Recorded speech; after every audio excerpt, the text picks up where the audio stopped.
जब तक जीव भगवान नाम का आश्रय नहीं लेगा तब तक प्रभु के स्वरूप और स्वभाव का प्रकाश नहीं होगा, और जब तक प्रभु के स्वरूप और स्वभाव का प्रकाश नहीं होगा अन्य अन्य साधनों में उसकी महत बुद्धि बनी रहेगी, अन्य अन्य विधियों में उसकी महत बुद्धि बनी रहेगी।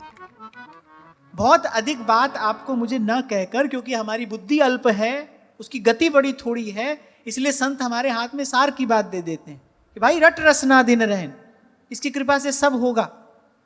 मैं फिर दोहरा रहा हूं अपने शब्द, जब तक जीव भगवान नाम का अनन्य भाव से आश्रय नहीं लेता तब तक हृदय में प्रभु के स्वरूप और स्वभाव का प्रकाश नहीं होता। जब तक प्रभु के स्वरूप और स्वभाव का प्रकाश नहीं होता तब तक यहां वहां जो मन की बुद्धि की गति है वो रुकती नहीं, वो थमती नहीं। अन्य साधनों में, अन्य विधियों में जो आदर बुद्धि है, महत बुद्धि है, वो बनी रहती है। वो छोटी सी घटना संत सुनाते हैं ना, एक कोढ़ी आया काशी, कबीर जी की बड़ी महिमा सुनी थी। अब कबीर जी घर पर थे नहीं, कबीर जी के पुत्र थे। 3 बार राम नाम कहकर गंगा जल का छींटा दे दिया कोढ़ी को, कोढ़ी स्वस्थ हो गया। वो धन कबीर कहता जा रहा है। अब जब लौट कर जा रहा है तो मार्ग में मिले कबीर जी। कबीर जी बड़े विनोदी थे। कबीर जी ने कहा कि क्या मिल गया कबीर से ऐसा, तो उसने सारी घटना कह सुनाई। अब कबीर घर पहुंचे तो बड़े बड़े रुष्ट हुए पुत्र पर। बोले अरे तूने भगवान के नाम की महिमा ही नहीं जानी, कोढ़ी का कोढ़ ठीक करने के लिए, बोले ऐसे साधारण कार्य के लिए तूने 3 बार राम का नाम लिया।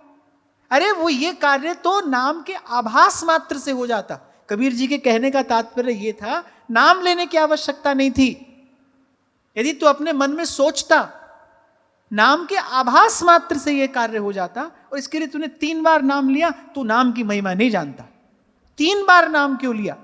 इस बात से रुष्ट हो गए कबीर कि तू नाम की महिमा नहीं जानता। भाई जितनी भी ये विधियां हैं, चाहे वो पवित्रीकरण की विधियां क्यों ना हो, हमारे शास्त्रों पुराणों में वर्णित हैं, सबके मूल में शक्ति तो भगवान के नाम की है ना।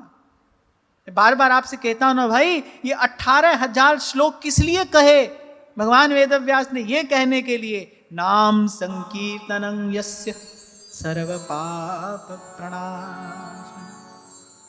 जिसके नाम संकीर्तन से, किसी ने पूछा किसके नाम संकीर्तन से, तो भगवान वेदव्यास कह रहे यही समझाने के लिए 18,000 श्लोक कहे हैं। इनके नाम संकीर्तन से सर्व पाप प्रणाशनम आ ब्रह्म स्तंभ पर्यंतम सर्वम मायामयम जगत। यहां से लेकर ब्रह्मलोक पर्यंत सर्वम मायामयम जगत। सत्यम सत्यम पुनः सत्यम हरेर नामैव केवलम, हरेर नामैव केवलम। कहा ना भगवान ने अपनी वार्ता के आरंभ में, भगवान ये बात कह रहे हैं, अरे चांडाल भी क्यों ना हो, इसलिए मेरी कथा कीर्तन से तत्काल पवित्र होता है। इसलिए काल की गति का विचार करते हुए, जीव की सामर्थ्य का विचार करते हुए, और नाम भगवान की सामर्थ्य और कृपा करुणा का विचार करते हुए सब संत सयानों ने एक मत से इसी को भक्ति सिद्धांत स्वीकार किया है। एहि कलि करावना धर्म विवेकु, राम नाम अवलंबन। और अभी तो फिर कुछ आपके मेरे हाथ में है थोड़ा, कुछ समय बाद आप देखना कुछ नहीं रह जाएगा।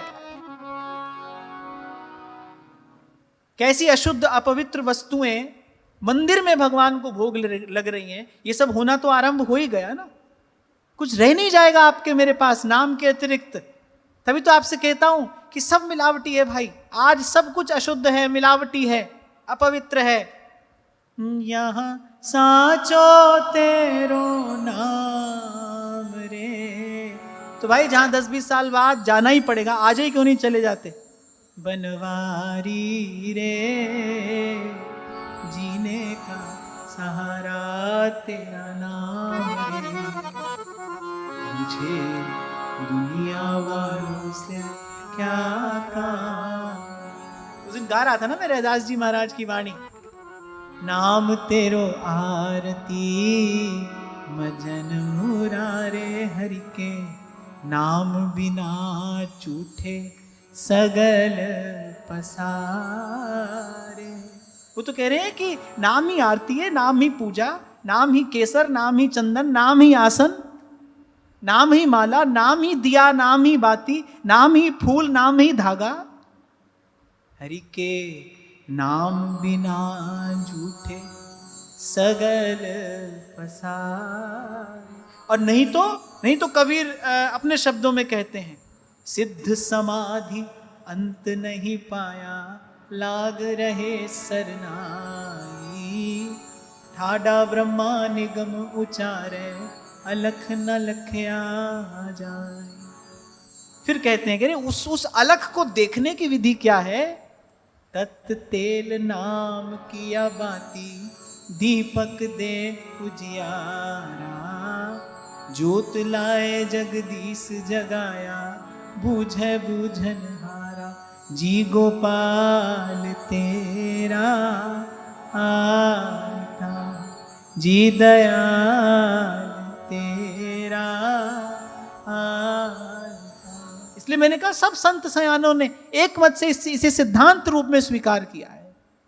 हरि के नाम बिना झूठे सगल पसारे।